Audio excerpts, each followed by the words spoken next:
ನಮಸ್ಕಾರ ವೀಕ್ಷಕರೇ, ಆರ್ ನ್ಯೂಸ್ಗೆ ಸ್ವಾಗತ. ನಾನು ಪರ್ವೇಜ್ ಪನಿಗಲ್. ಬೆಳಗಾವಿ ಜಿಲ್ಲೆಯ ರಾಮದುರ್ಗ ತಾಲೂಕಿನ ಮುದ್ದೇನೂರು ಗ್ರಾಮದ ನಿವಾಸಿ ವಸಂತಕುಮಾರ್ ಹಾದಿಮನಿ ವಿರುದ್ಧ ದೂರು ನೀಡಿದ ಕಾಂಗ್ರೆಸ್ ಪಕ್ಷದ ಎಸ್ಸಿ ಘಟಕದ ಅಧ್ಯಕ್ಷ ಚಿದಾನಂದ ತೊಡಮನಿ. ವಸಂತಕುಮಾರ್ ಹಾದಿಮನಿ ಎಂಬ ವ್ಯಕ್ತಿ ಮುದ್ದೇನೂರು ನಿವಾಸಿಯಾಗಿದ್ದು, ಮುಖ್ಯಮಂತ್ರಿ ಸಿದ್ದರಾಮಯ್ಯ ಇವರ ವಿರುದ್ಧ ಫೇಸ್ಬುಕ್ನಲ್ಲಿ ಅವಹೇಳನಕಾರಿ ಪೋಸ್ಟ್ ಹಾಕಿದ್ದು, ಇದೇ ತರಹ ಈ ವ್ಯಕ್ತಿ ಹಲವಾರು ಬಾರಿ ಸಮಾಜದಲ್ಲಿ ಅಶಾಂತಿಯನ್ನು ಸೃಷ್ಟಿಸುವ ಹಾಗೂ ಪ್ರಚೋದನಕಾರಿ ಬರಹಗಳನ್ನು ತಮ್ಮ ಫೇಸ್ಬುಕ್ ಅಕೌಂಟ್ ಆದಂತಹ ವಸಂತಕುಮಾರ್ ಹಾದಿಮನಿ ಇದರಲ್ಲಿ ಹಾಕಿರುತ್ತಾನೆ.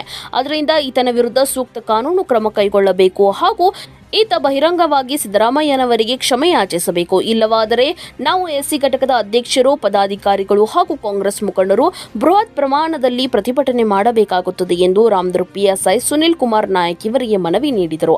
ಇನ್ನು ಈ ಸಂದರ್ಭದಲ್ಲಿ ಕಾಂಗ್ರೆಸ್ ಪಕ್ಷದ ಎಸ್ಸಿ ಘಟಕದ ಅಧ್ಯಕ್ಷರು, ಪದಾಧಿಕಾರಿಗಳು ಹಾಗೂ ಕಾಂಗ್ರೆಸ್ ಮುಖಂಡರು ಉಪಸ್ಥಿತರಿದ್ದರು. Bureau report, R news Kannada.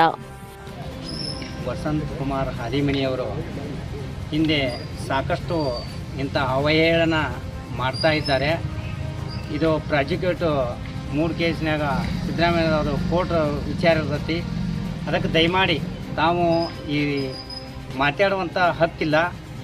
ಈ ಸಿದ್ದರಾಮಯ್ಯ ಸಾಹೇಬ್ನವರಿಗೆ ಅವಹೇಳನ ಮಾಡಿದ್ದಕ್ಕೆ ನಾವು ಎಲ್ಲ ಕಾಂಗ್ರೆಸ್ ಮುಖಂಡರು, SC/ST ಘಟಕದ ಅಧ್ಯಕ್ಷರು ಎಲ್ಲರೂ ಕೂಡಿ ನಾವು ಸ್ಟೇಷನ್ಗೆ ಬಂದು ಸಾಹೇಬ್ರ ಕಡೆ ಕಂಪ್ಲೇಂಟ್ ಮಾಡಿದ್ವಿ. ಪೊಲೀಸ್ ಇಲಾಖೆಗೆ ಇವತ್ತು ಸನ್ಮಾನ್ಯ ಶ್ರೀ ಘನ ಸರ್ಕಾರದ ಮುಖ್ಯಮಂತ್ರಿ ಆಗಿರುವಂಥ ನಮ್ಮೆಲ್ಲರ ಅಹಿಂದ ನಾಯಕರಾಗಿರುವಂಥ ಸನ್ಮಾನ್ಯ ಸಿದ್ದರಾಮಯ್ಯ ಸಾಹೇಬರ ಬಗ್ಗೆ ಭಾಳಷ್ಟು ಅವಹೇಳನಕಾರಿ ಪೋಸ್ಟನ್ನು ಹಾಕಿರುವಂಥ ವಸಂತ್ ಹಾದಿಮನಿ ಎಂಬ ಮುದ್ದೇನೂರು ಗ್ರಾಮದ ಯುವಕ ಇವತ್ತು ಭಾಳಷ್ಟು ಕೆಳ ಜಾತಿ ಮಟ್ಟದಲ್ಲಿರುವಂಥ ಪ್ರತಿಯೊಂದು ಜಾತಿ ನಾಯಕರನ್ನು ಬೆಳೆಸುವಂಥ ಈ ಕರ್ನಾಟಕದ ಏಕೈಕ ನಾಯಕರಾಗಿರುವಂಥ, ಅದರ ಜೊತೆಗೆ ಈ ರಾಜ್ಯದ ಮುಖ್ಯಮಂತ್ರಿ ಆಗಿರುವ ಸಿದ್ದರಾಮಯ್ಯ ಸಾಹೇಬರ ಬಗ್ಗೆ ಭಾಳಷ್ಟು ಅವಹೇಳನಕಾರಿ, ಇದೇ ಒಂದು ಪೋಸ್ಟ್ ಅಂತಲ್ಲ, ಹಿಂದೂ ಕೂಡ ಭಾಳಷ್ಟು ಅವಹೇಳನಕಾರಿ ಪೋಸ್ಟನ್ನು ಹಾಕಿ ಇವತ್ತು ಈ ಸಮಾಜದಲ್ಲಿ ಜಗಳ ಹಚ್ಚುವಂಥ ಕೆಲಸ ಮಾಡ್ತಾಯಿದ್ದಾರೆ.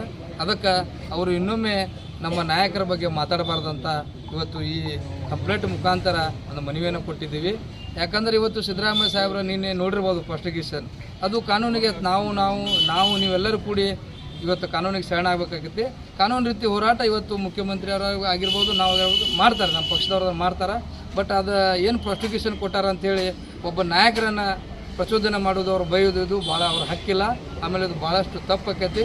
ಅದಕ್ಕೆ ನಮ್ಮ ನಾಯಕರನ್ನ ಏನಾರು ಇದೇ ರೀತಿ ಮುಂದೆ ಬದಿದಲ್ಲಿ ನಾವು ಕೂಡ ಬೀದಿಗಿಳಿದು ಹೋರಾಟ ಮಾಡಬೇಕಾಗಿ ಅಂತ ಹೇಳಿ ಇವತ್ತು ಪೊಲೀಸ್ ಕಂಪ್ಲೇಂಟನ್ನು ಕೊಟ್ಟಿದ್ದೀವಿ.